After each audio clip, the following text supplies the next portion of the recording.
திரு துரைக்கருணா மூத்த பத்திரிகையாளர் இணைந்திருக்கிறார். திரு துரைக்கருணா, இந்த டெவலப்மெண்ட்ஸ் பற்றிய உங்களுடைய பார்வைகள் என்ன? அனைத்து இந்திய அண்ணா திராவிட முன்னேற்ற கழகம் கடந்த 52 ஆண்டுகளாக இல்லாத அளவிற்கான ஒரு பெரும் சரிவை, பின்னடைவை, தோல்வியை சந்தித்திருக்கிறது என்பது கள யதார்த்தம். இந்த நிலை நீடிக்குமே என்றால் 2026 சட்டப்பேரவை தேர்தலில் நாம் வெற்றி பெற முடியாது என்பதை உணர்ந்துதான் இந்த அதிமுகவின் துவக்க காலம் முதல் இருந்து கட்சியில பல்வேறு நிலைகளில் கட்சி வளர்ச்சிக்காக பாடுபட்ட பலரும் ஒருங்கிணைந்து இந்த கட்சியை நாம் ஒருங்கிணைக்க வேண்டும். வலிமை மிக்க அதிமுக உருவானால் மட்டுமே நம்மிடம் வலுவான கூட்டணிகள் ஏற்படும். அப்படி ஒரு வலுவான கூட்டணி அமைந்தால் மட்டுமே தேர்தல் களத்தில் திமுகவை வீழ்த்த முடியும் என்கிற யதார்த்த நிலையை உணர்ந்து வலியுறுத்துகிறார்கள். மதிப்பிற்குரிய திரு எடப்பாடி பழனிசாமி அவர்கள் பிடிவாதமாக பல்வேறு காரணங்களை கூறி இவர்களை ஒருபோதும் சேர்க்க முடியாது என்கிறார். அப்படி சேர்க்க முடியாது என்று வருகிற பொழுது 2026 அதிமுகவுக்கு தோல்வி நிச்சயம் என்பது யதார்த்தம். வெற்றி தோல்வியை மக்கள் நிர்ணயிப்பாங்க அப்படின்னு பார்க்கும்போது இந்த புற அழுத்தங்களுக்கு அவர் பணிய தயாராக இல்லை அப்படிங்கிறது தெளிவாகுது இல்லை. அது ஒரு வகையில பார்த்தா அந்த கட்சியுடைய சாவரன்டி படி சரிதானே. இன்னொரு கட்சி யாரை சேர்த்துக்கணும் யாரை சேர்த்துக்க கூடாதுன்னு முடிவு பண்ண முடியாது தானே.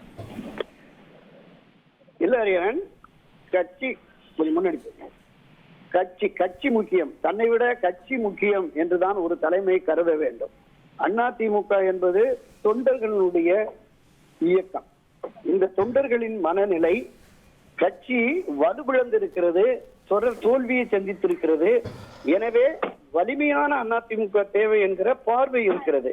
ஆனால் கட்சியை வழிநடத்துகிற திரு எடப்பாடி பிடிவாதமாக கட்சியை ஒருங்கிணைய விட மாட்டேன், வெளியே சென்றவர்கள் தான், அவர்களை ஒருபோதும் இணைக்க முடியாது என்று பிடிவாதமாக இருக்கிறார். ஆக நீங்க கட்சியை விட வெற்றியை விட நம்ம தன்மானம் முக்கியம் என்றெல்லாம் பேச தொடங்கி விட்டார். இந்த தன்மானம் என்பது கட்சியினுடைய தன்மானம். வெற்றி திமுகவை தேர்தல் களத்தில் வீழ்த்த வேண்டும் என்பதுதான் அதிமுகவின் தொடக்க காலம் முதலே நோக்கம். அப்படிதான் 7 முறை ஆட்சி கட்சியாக வந்த கட்சி இந்த கட்சி. 2026 மீண்டும் ஒரு தோல்வி அடையும் பொழுது கட்சி மிகப்பெரிய சரிவை, பின்னடைவை இருக்காது. எடப்பாடி பழனிசாமி விரும்புகிறது மாதிரி அவர் தலைமையில அதிமுக இருக்கும். எப்படி இருக்குன்னா மதிமுக, தேமுதிக, பாமக மாதிரி இருக்கும். வெற்றி பாதையை அழைத்து செல்லக்கூடிய வலிமை மிக்க தலைமையாக திரு எடப்பாடி இல்லை என்பதுதான் கள யதார்த்தம். சில சாமர்த்திய, சாதுரிய, சாகச நடவடிக்கைகளை அவர் செய்யலாம். பணபலத்தையும் அதிகார வளத்தையும் வைத்து கட்சியை கைப்பற்றி வைத்திருக்கலாம். அதனால் தான் கட்சியை காப்பாற்ற வேண்டும் என்று மூத்த முன்னோடி முயற்சிக்கிறார்கள். அந்த முயற்சிக்கு தொடர்ந்து தடை போடுகிறார் திரு எடப்பாடி. அதனால் தான் எல்லோர் மத்தியிலுமே அவர் மீதான அதிருப்தி என்பது நாளுக்கு நாள் பெருகி வருகிறது. கட்சி காட்டி கொடுத்தவர்கள் கைக்கூலிகள் என்றெல்லாம் பேசுகிறார். யாரை? திரு செங்கோட்டையனை, திரு OPS அவர்களை, திருமதி சசிகலா அவர்களை. அண்ணா திராவிட முன்னேற்ற கழகத்தினுடைய வரலாற்றிலே இவருடைய பங்களிப்பு என்ன, இவர்களின் பங்களிப்பு என்ன?